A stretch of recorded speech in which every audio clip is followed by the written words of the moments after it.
Good evening from the Pacific Northwest and welcome to the James and Randall Show. I'm Randall and on the line with me as always is my colleague and good friend from the great state of Oklahoma, James. James, we're going to talk something big tonight, aren't we?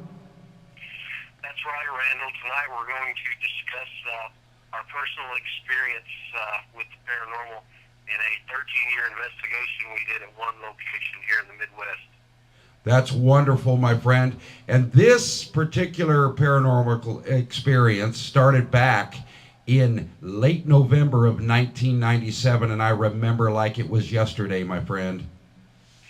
I do. I remember the look on your face when I asked you if you wanted to go to a real haunted house, and you kind of dismissed it and told me you didn't believe in anything like that, and I twisted your arm and convinced you to go, and by daylight the next morning, I think your world was changed forever. It was indeed. Prior to you talking to me, I had never believed in the paranormal. I didn't think hauntings, poltergeists, spirits, entities, demons, none of that existed, my friend. But as soon as we got done, by the first night, next morning, at the house, my friend, I was convinced. Yeah, it was a rude awakening for you for sure, and it was quite scary.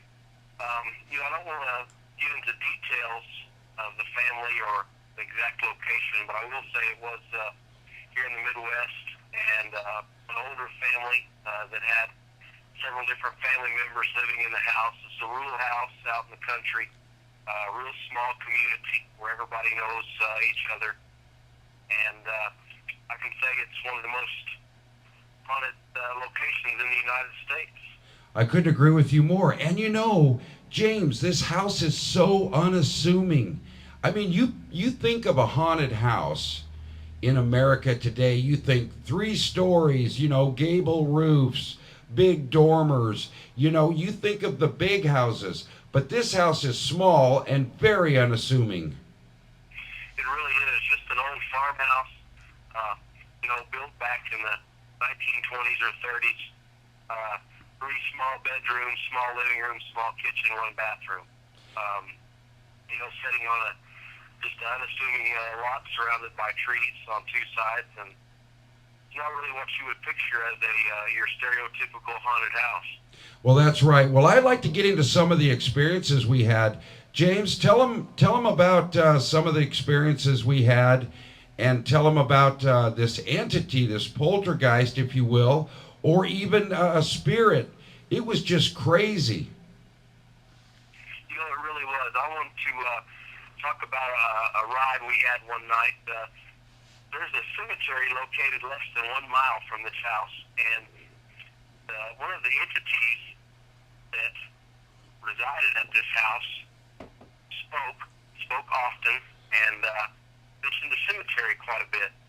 So one night, myself and Randall and another member of the family decided to go to the cemetery. And I never will forget, Randall, we were in your little Ford Focus, a hatchback 2-door, and you and the family member were sitting in the front, and I was sitting in the back seat right in the middle, and we drove through the cemetery gates. Do you remember that night? Oh, I sure do. And boy, I remember so many things that happened that night. The one thing I recall that really scared me the most was that my door locks began moving up and down, and I did not have electric door locks on that car, and it was a Ford Escort. I cannot recall the year right now, but it was an older Escort. And then, as we were cruising around near the cemetery, the hatchback came open for no reason, and it just should not have come open, and that really scared the hell out of me. Well, it scared me because I was sitting in the back seat, and the only way I could get out is if I crawled over you. And being stuck back there, what happened first is on that little car, each window in the back had the little snaps, and the windows just popped open. They didn't roll down. They just kind of popped open a little bit. Yeah. And those windows, both of those latches popped open or unlocked, and those windows popped open. And the hatchback right behind me had a little protective guard that covered, it was almost like a little lid.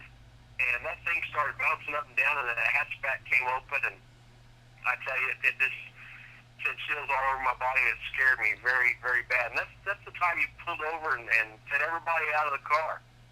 Yeah, that's right. I was really, really scared. But I remember right before we went to the cemetery, right before we left the house, we were pulling out of the driveway, and this really scared the living hell out of me.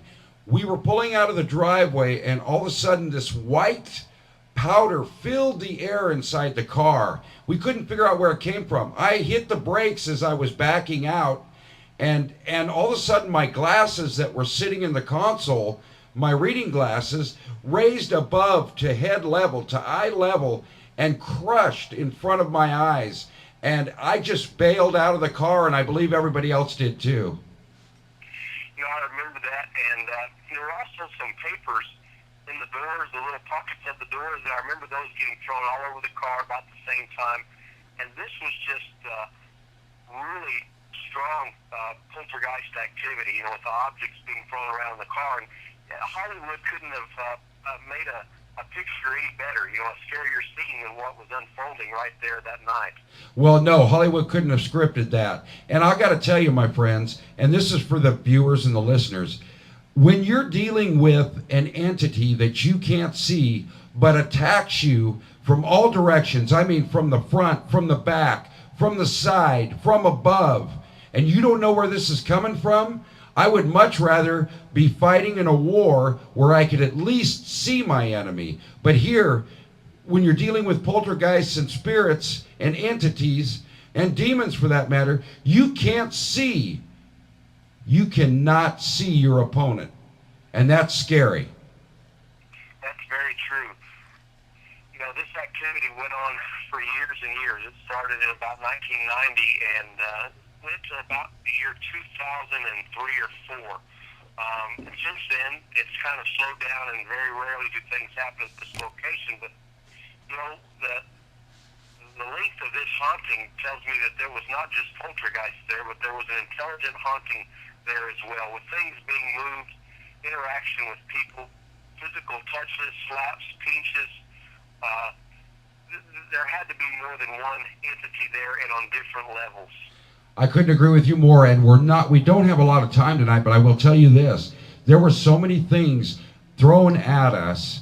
I can just name numerous things: pots, pans, clothing, articles of clothing, coins, wood, rocks, anything you could get your hands on was thrown at us. And a lot of it, I think a lot of this centered from the kitchen, because the first night I was there and sitting on the couch facing the kitchen, I could see the refrigerator.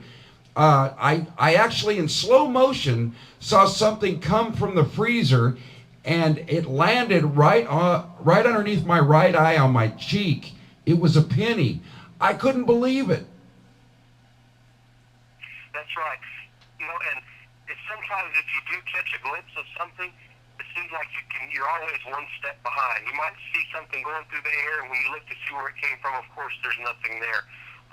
And the stomping, you know, anybody that's listening that's dealt with a poltergeist knows about the stomping and the banging on the walls. And I can't imagine this family having to deal with that day in and day out for years and years and years. You know, luckily for us, we could go home. You know, we could leave and go home. Yeah, but there was... I know that once or twice we had things follow us home or ride with us home and had incidents here at our own houses. My friend, we used to leave that house, and you remember this. Folks, don't think that they can't follow you and be in your vehicle with you, because they can. We left that house and would go into the next town, which was 15 miles away. We would go into that next... We were being attacked in our vehicle on the way to the next town, trying to get the hell out of this place. That's so true. And, you know, I know there's going to be a lot of skeptics, Randall, that listen to this, but there's going to be the believers out there. There's going to be some people that hear this that have had these same experiences, and they know where we're coming from. You know, I think the majority of Americans today do believe that there are things out there that happen that are unexplainable, and there are going to be some people that can really relate to this story. And for the skeptics, let them go ahead and spend a night in that house if they can find it. We can't give the location because of the privacy issues with the family, but I will tell you, we spent 13 years on that house. Well, actually, you were there 13 years. I was there about 11. And I'll tell you, it was a tough deal to go through. I was scared so many times. I picked up some EVPs that were just out of this world. And I got to tell you, oh, and folks, one more thing for you paranormal researchers and you paranormal investigators, don't bother using any electronic equipment in that house. It will suck the life out of your batteries and your soul. I tell you, that's so true.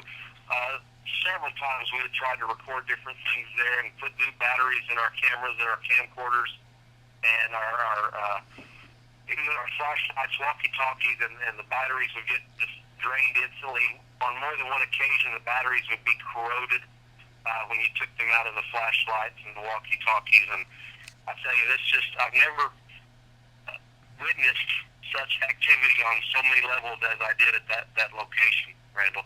Well, that's true. Well, listen, we're running a little bit short of time. So I'm going to give out our email address if anybody wants to contact us and, give us their opinion on what we've talked about tonight. You can get a hold of us at jamesrandalltalk@gmail.com. That's jamesrandalltalk@gmail.com. And folks, if you're going to go into a house like this, you best be prepared because you may or may not see what's coming at you. Personally, I have never seen an apparition. I have never seen the shadow. I haven't seen anything. All I saw was objects coming at me from out of nowhere. And we've heard voices, stomps. This isn't stuff to play with. And I know a lot of, because of the popular TV shows on today, everybody and their dog is a professional ghost hunter. And, we were doing this way back before these shows were even on television. Oh, this is really something that, people shouldn't play with unless they know what they're doing. That's right. We broke the paranormal in on TV. We really did. We were the pioneers in those days of being right there on the front lines with these enemies. And I got to tell you, James, it was rough. It really was. And, unfortunately, we kind of learned as we went. We made a few mistakes here and there, and we learned the hard way. We had some injuries, and a lot of things happen with family and friends, and it's just something you really don't want to play with unless you have some experience in the field. Well, that's right. And I got to tell you, my good friend, we got to close this out. But we're going to talk about this some more in some upcoming shows. And I need to get into some more details and tell some more stories and experiences we had. And I'd also like to mention that for all of our listeners that are anybody out there that's Bigfoot fans, the Bigfoot phenomenon is going strong, and that's something that we're going to talk about real soon. So give us an email if you got any stories about Bigfoot, where you're at, what you saw, and we're going to talk about it, folks. So be sure to get in touch with us. Oh, that sounds great. Well, listen, go ahead and say good night, James, from the great state of Oklahoma. Good night, and thank you for listening to the James and Randall Talk Show. And this is Randall saying good night from the Southern Oregon coast.